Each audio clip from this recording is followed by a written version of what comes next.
It's Laura Eubanks of Design for Serenity with your succulent tip of the day, and it's day 2 in Del Mar in the backyard. It's a little warmer today, but still nice and cool. And Team DFS has spent the very first part of our day awaiting our plant deliveries. We did receive a lovely delivery from Waterwise Botanicals, and we got started doing a little bit of planting. Here you can see we've got a Euphorbia trigona, some Aeonium merlot, some Aeonium urbicum. We've got aloe vera. This is a wonderful combo, the Petalanthus Bracus with the Euphorbia trigona rubra. I really like that combo. I like to stage the Petalanthus at the base of foundation plants at the top of hills as a ground cover so they can kind of spill down the hill. That's kind of a thing that I noticed that I do a lot. And Crassula argentea sunset, you cannot go wrong with that jewel. And then we have a trio of aloe rudicope. You'll notice again, I took 5-gallon plants and planted 3 of them to just make a bigger impact in the landscape.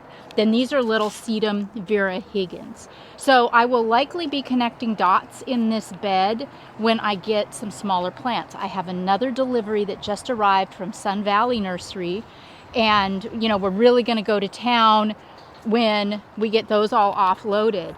He's got most of my statement plants. We also were able, with the plants from Waterwise Botanicals, to do the 3 pots back here. These are going to be hand watered by the client. Here in Del Mar, I don't anticipate that he'll need to water more than once a week at the most in the warmer months, and not at all through the winter. I planted some Tirocali, sticks on fire. These are cuttings that I pulled from a maintenance for this little area right here. So as cuttings, they will be very, very slow to grow, and I will never let them get too big. Also found this spectacular piece of driftwood from Driftwood Larry. I got it at Waterwise Botanicals, and I just really felt like it set off the pillars, and now the pillars to me make more sense. They're part of an overall display now. So really super happy with how these plants and pots worked together. I've got a new introduction, a Euphorbia xylophalloides. Love saying it. This is available now at Waterwise Botanicals. It is a native of Madagascar. It grows as a bush. It can also be trained into a tree. It's said that it was great in containers as well. I have a feeling it might get a little run-a-mucky, which is why I wanted to try it out in the pot. When it stresses, it's going to turn red and orange at the tips of the leaves. So I'm super excited to see how this plant does, and to see if I'm going to want to use it more in my installations moving forward. Oh yeah, also Waterwise now has Graptivaria Fred Ives in 1-gallon cans. Those are kind of hard to find, so I would encourage you to go grab some of those if you're anywhere near. I just threw them in there as cuttings. I mean, they don't look the greatest in their 1-gallon cans, but it's a tough plant, and if you use it as a cutting next year, you'll have more Fred Ives than you can shake a stick at. Okay, over here. Oh, wow, yeah. These are from Sun Valley. This is an agave.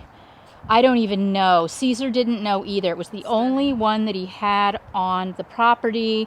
It's the, I don't even know where to begin with this. It's so delicate. The leaves, it's kind of got, kind of a wavy thing going. I love the variegation.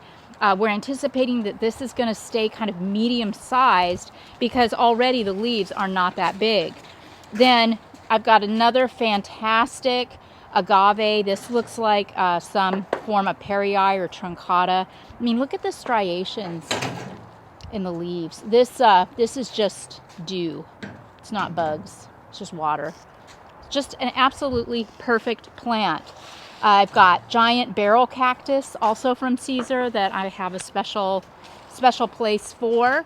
And this I got from Waterwise.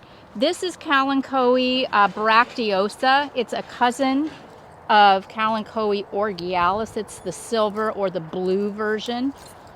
This is what I tag my plants with, this tape. Okay, yeah, I thought that was really compact and beautiful, so I grabbed it. I've also brought in some giant Aloe Cameronii as cuttings. So these guys will start turning red really, really quickly. Look at this cute little mammillaria hand. Yeah, so we will, I'm starting to, really go down the rabbit hole and geeking out. We'll check back in with you later. Okay, we are wrapping up the end of day 2, phase 3 in Del Mar, and we've got the majority of the plants in. The Petalanthus Bracus. I'm so happy with this along this wall. It's soft and airy and beautiful. It's going to be so manageable. You know how normally when you see us do irrigation, we do rings around each plant?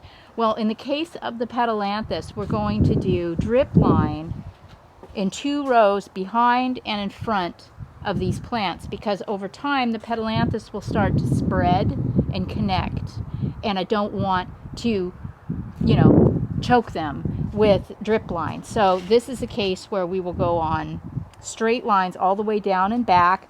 Then in between will be nothing, just rock. Rock's repetition restraint, right? So that'll be real dialed in over there. We're getting some sunshine today, and the view of the ocean is spectacular here. We have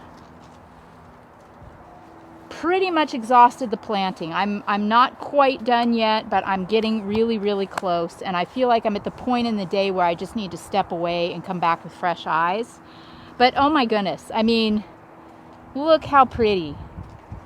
Look how pretty. Our main attraction is the Aloe Benzei. This is a 15-gallon specimen, and she is a beaut. We've got our Dazzlerian longissimum right next door. This beautiful variegated agave, front and center. I also pulled some aeoniums into this installation. I don't use aeoniums a lot, but here, this close to the ocean, I think they're just going to be so spectacular for this client. Over here, this is a bed where I still have work to do. I still want to flush this out a little bit and connect the dots, connect the plants, so it's more lush. But bones are definitely in.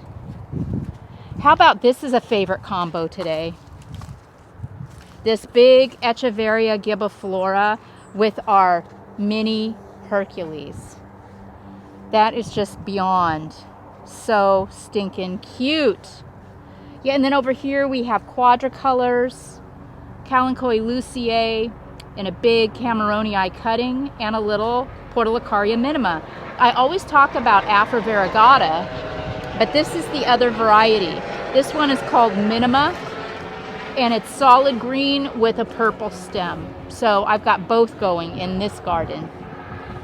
All right, over here, this is the Petalanthus Bracus that I brought from home, and I brought it as cuttings, and I stuck it over in my garden of death, and it somehow or another rooted and found some soil, and it's starting to leaf out. So now that it's been planted and it's going to be irrigated, I think it's just going to pop. Also wanted to be sensitive about the neighbors and the view, so I didn't want to plant anything too tall in areas where that might become an issue. All right, over here, in this little bed, this bed is not irrigated, so I'm just going to do these adorable little baby barrels and call it a day here. And over here, this very, very sad, looks like kind of like a Crosby's compact. This was in a really, really old dated pot that looked like a throwback from the 70s or the early 80s. And the plant was horribly root bound, but old, and it has character. So I moved it into this terracotta pot. I'm going to top dress it, I'm going to water it, and this guy will then have an opportunity to show us what it's got in the tank.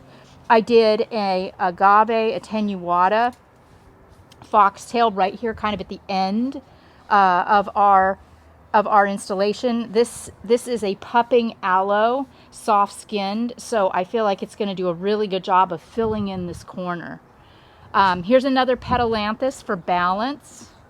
You know, we've got a lot of weight on that side of the yard. You want to make sure that you balance the weight on both sides. So this Petalanthus will grow up. It's not going to impact anybody's view and really soften up this wall.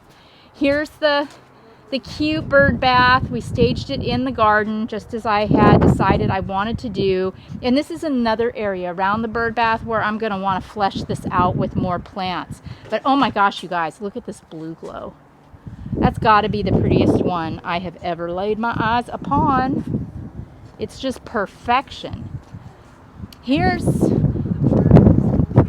oh yeah, and the bird, our crane is literally bolted to the ground, so he stays where he's at. This is something that will be fun for you to see tomorrow. I haven't obviously planted out this bed yet. I'm going to be doing a big 15-gallon aloe ferox in here and a bunch of other really cool stuff. Then here we've got our mammillaria cactus and this wonderful patinaed terracotta pot. So I'm going to plant it and just leave it right here on the edge of the rocks pool. Okay, so yeah, that's it for today. Tomorrow we will continue planting.